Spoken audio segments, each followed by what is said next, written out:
जय श्री राम, जय माता दी। नवरात्रि आने वाले हैं और नवरात्रि पर माँ दुर्गा की कृपा आप कैसे प्राप्त कर सकते हैं, ये हम बताने वाले हैं आपको वीडियो में। साथ में और भी अन्य देवी देवताओं की, जो लोग माँ भगवती, जगत जननी, आदि शक्ति दुर्गा माँ की कृपा प्राप्त करना चाहते हैं, उनकी साधना करना चाहते हैं, तो कैसे करेंगे वो और क्या विधि विधान रहेगा। और जो लोग इस नौ दुर्गा के दौरान, नौ दुर्गा बहुत ही पवित्र महीना माना गया है, बहुत ही पवित्र दिन ये पड़ते हैं। इन दिनों में अगर कोई भी साधना या कोई भी मंत्र का संकल्प लिया जाए, उठा लिया जाए उस संकल्प को, तो वो बहुत ही जल्दी मंत्र सिद्ध हो जाता है, साधना आपकी बहुत ही जल्दी पूर्ण होती है। और वैसे साधनाओं के नियम जो होते हैं, किसी किसी में साधना आपको 41 दिन या 1 महीने, सवा महीने, 2 महीने, 90 दिन करनी पड़ती है। लेकिन नव दुर्गा में एक ऐसा विचित्र कहें या चमत्कार कहें, जिसमें आप केवल बस 9 ही दिनों में आपकी साधना पूर्ण हो जाती है। ऐसी भगवती की कृपा रहती है। अब ये जो पवित्र नौ दुर्गे आने वाले हैं, पवित्र दिन नवरात्रि के चालू होने वाले हैं, इन दिनों में जो लोग माँ काली की पूजा करते हैं, अगर उनकी कृपा प्राप्त करना चाहते हैं, या माँ भगवती दुर्गा माँ या 9 देवियों की कृपा प्राप्त करना चाहते हैं, या बालाजी महाराज, हनुमान बाबा की कृपा प्राप्त करना चाहते हैं, या भैरव बाबा की कृपा प्राप्त करना चाहते हैं, तो उनके लिए वीडियो महत्वपूर्ण होने वाली है। देखिए, जो लोग व्रत रहना चाह रहे हैं तो वो लोग व्रत रह सकते हैं। जो लोग 9 दिन के लिए चाहते हैं, 9 दिन का व्रत रहना, तो वो लोग 9 दिन का भी व्रत नवरात्र में रह सकते हैं। और 9 दिन के लिए जो व्रत रहते हैं लोग, उनके लिए भी संकल्प उनको लेना ज़रूरी होता है और कलश स्थापना करनी होती है। और जो लोग साधारण केवल परवा अष्टमी रहना चाहते हैं, तो वो परवा अष्टमी के लिए उन लोगों के लिए जो कलश होता है उसकी स्थापना वगैरह करने की कोई ज़रूरत नहीं है। आप अगर आप रहना चाहते हैं, माँ की कृपा प्राप्त करना चाहते हैं, महामाई से मनोवांछित फल की प्राप्ति करवा चाहते हैं कि माँ हमको मनोवांछित फल की प्राप्ति करें, माँ हमारे भंडार भरें, या कोई भी आपका काज हो जो रुका पड़ा हो, माँ से आप अरदास लगाना चाहते हैं, प्रार्थना करना चाहते हैं, तो इन 9 दिनों में बहुत ही शुभ फल है प्राप्त होते हैं। अब आपको क्या करना है, नवरात्रि के पहले दिन आपको एक आसन लेना है, एक चौकी लेना है।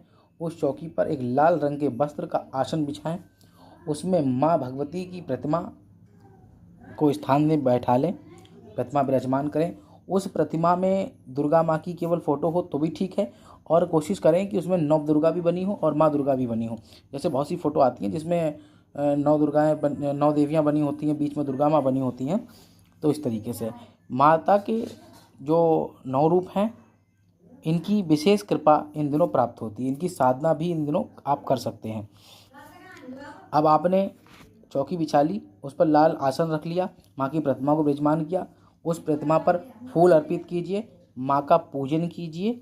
पूजन के बाद आप अगर व्रत रहना चाहते हैं, तो मैंने बताया है कि व्रत रहने के लिए आपको 9 दिनों के व्रत रहने के लिए आपको कलश स्थापना करनी होगी। और जो लोग तो उसके लिए आप कलश स्थापना करें, और फिर उसके बाद आप संकल्प लें, संकल्प ले लें, जो अपना नाम, अपना गोत्र वगैरह लें और प्रार्थना करें जिस चीज़ के लिए संकल्प लेना चाहते हैं, कोई विशेष फल की प्राप्ति के लिए, तो वो उसके लिए आप संकल्प ले सकते हैं। और केवल माँ की कृपा प्राप्त करना चाहते हैं, उनकी दया, उनका आशीर्वाद पाना चाहते हैं, तो इसके लिए संकल्प आप फिर भी ले सकते हैं कि माँ, मैं आपकी पूजा कर रहा हूँ 9 दिनों के लिए, 9 दिन तक मैं आपकी पूजा करूँगा, है ना। तो आप अपनी कृपा मुझ पर बनाएं, मेरे परिवार पर दया करें, मेरे सभी संकटों को हरें। जो भी आप अपनी इच्छा है वो आप ले सकते हैं। उसके बाद आपको धूप दीप से पूजन करना है, रोरी तिलक लगाकर पूजन करना है। पूजन के बाद आपको ये सुबह का प्रक्रिया मैं बता रहा हूँ, सुबह जो आपको प्रक्रिया करनी है, स्नान के बाद माता को आप कुछ प्रसाद जो होता है या मिठाई जो होती है, मिठाई ले लें, खोए की मिठाई, आप उनको माता को भोग के रूप में अर्पित करें। और पंचमेवा हो तो थोड़ी सी पंचमेवा छोटी सी कटोरी में रखकर माता को अर्पित करें। उसके बाद अंग्यारी पर अगर आप भोग देना चाहते हैं, तो आप अंग्यारी पर भोग दे सकते हैं। अंग्यारी पर भोग देने के लिए आप 1 बतासा, 1 लौंग का जोड़ा, 1 इलायची, और उस इलायची पर थोड़ा सा सिंदूर जो रोरी होती है वो डालकर, और एक जायफल लेना है। जायफल आपको सूखा वाला नहीं लेना, जो मतलब पूजा के लिए जो आते हैं। जायफल दो तरीके के होते हैं, एक वो घिसने वाला जायफल होता है और एक वैसा होता है जो पूजा के लिए आता है। बता देंगे आप उसको, पूजा के लिए चाहिए तो वो वही वाला जायफल आपको देगा। इन चीज़ों को पहले आप अंगारी ले लें, कंडा ले लें, गाय के उपला, जिसको कंडा बोलते हैं और कई जगह पर उपला बोलते हैं, तो वो गाय का बना होना चाहिए। उसको उपले को रख लें किसी हवन कुंड में, छोटे से हवन कुंड में, या हवन कुंड नहीं है तो ईंटों का चौखंटा खाना बनाकर नीचे बालू लगाकर उस पर कंडा रखें। कंडा रखने के बाद एक कपूर की टिक्की रखें। आपको अग्नि प्रज्वलित करनी है। अग्नि प्रज्वलित करने के बाद में आपको पहली जो आहुति है वो गणेश भगवान को दी जाएगी, क्योंकि प्रथम पूजा गणेश भगवान की होती है पहले। तो आपने अग्नि प्रज्वलित करने के बाद वही सामान लिया, सामग्री जो भोग का है, बतासे, लौंग, कपूर, जायफल लिया। इसमें सिंदूर और रोही नहीं लगानी है, और बस इसको ओम गणेशाय नमः स्वाहा छोड़ दिया हवन कुंड में। अगर आपको मंत्र नहीं पता है तो गणेश भगवान भोग स्वीकार करेंगे, बस रख दिया। और उसके बाद फिर आपको अपने कुल देवता की आहुति देनी है। कुल देवता की आहुति कैसे देनी है, भोग कैसे देना है, यही बतासा लिया और लौंग, जायफल जो भी है। उसके बाद कुल देवता का नाम अगर आपको पता है तो उनका नाम लीजिए, कुल देवता का कोई मंत्र पता है तो उनका मंत्र ले पढ़कर और आहुति दे दीजिए। और नहीं पता है तो ओम कुल देवताय नमः स्वाहा बोल दीजिए, या देवता महाराज या आपके जो भी देवता हैं घर के कुल देवता, उनका मतलब ध्यान करते हुए और आहुति छोड़ दीजिए। ठीक, उसके बाद आपको हनुमान जी की आहुति देनी है। बालाजी और जो हनुमान जी होते हैं ये माता के आगे चलने वाले होते हैं, पीछे भैरव बाबा चलते हैं, हनुमान जी आगे चलते हैं, ध्वज संभाले, झंडा संभाले। तो इनको भी 9 दुर्गों में हवन के दौरान इनको भी आहुति देना बहुत ज़रूरी होता है, भोग देना बहुत ज़रूरी होता है ना। तो आप क्या कीजिए, वही सामग्री आपने हवन जो भी आप क्या नाम है आपका पूजा का सामान जो भी आपने भोग रखा है, तो आप वो भोग हनुमान जी को दीजिए। ओम हनुमते नमः स्वाहा, या हनुमान जी भोग स्वीकार करें, बस ऐसे अग्नि में छोड़ दीजिए। जिनको मंत्र नहीं पता है ये मैं उनके लिए बता रहा हूँ, और जिनको मंत्र पता है जिनको, तो वो लोग ऐसे ही मंत्र से दे रहे हैं। और जिन लोगों को मंत्र नहीं पता है, जो लोग साधारण पूजा पाठ करते हैं अपने घर पर, उनको मंत्र नहीं पता है तो वो लोग ऐसे ही दे सकते हैं, कोई परेशानी की बात नहीं है। क्योंकि मैंने बताया है अपने चैनल पर, मैं पहले ही बता चुका हूँ, मैं अपनी हर वीडियो में बताता हूँ कि मैं कोई भी ऐसी चीज़ नहीं देता हूँ जिसमें ज़्यादा टाइम लगे या मतलब बहुत बड़ा चढ़ा कर। बिल्कुल साधारण तरीके से आपको समझाने की कोशिश करता हूँ, जिससे साधारण तरीके से आपको समझ में आ जाए, आप आसानी तरीके से बिल्कुल आप कर सकें। तो आपने क्या किया, हनुमान जी का आपने भोग दे दिया। उसके बाद आपको देना है भैरव बाबा का, तो उसके लिए भी वही आपने भोग लिया और ओम भैरवाय नमः स्वाहा ये दिया। और फिर उसमें जो धूप होती है सामग्री, हवन सामग्री छोड़ देनी है। स्वाहा के बाद सभी में मतलब हवन सामग्री छोड़नी है। जिस भी देवी देवता का मंत्र बोला उसमें स्वाहा बोला, और हवन सामग्री भी बाद में छोड़ दीजिए भोग के बाद में ऊपर से। ठीक है, भैरव जी का भी हो गया। अब पहला दिन जो पड़ता है माँ शैलपुत्री का पड़ता है। तो आपने क्या किया, 1 लौंग का जोड़ा, जायफल और इलायची और रोरी, आपने थोड़ी सी रोरी उसी बतासे पर रख ली और उसी अग्नि में भोग दिया। अब शैलपुत्री देवी माता का आपको मंत्र पता है तो ठीक है। और एक 9 देवियों का भी मंत्र है, आप देखेंगे तो आप लोगों को पता होगा, कुछ लोगों को।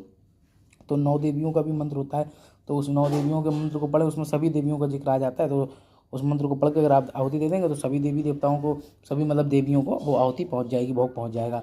और अगर केवल आप माता शैलपुत्री दे रहे हैं जिनका दिन है, उस दिन पहला दिन जिनका पड़ता है, तो आप केवल शैलपुत्री देवी नमः स्वाहा, ओम शैलपुत्री देवी नमः स्वाहा इतना कहकर भोग दे सकते हैं।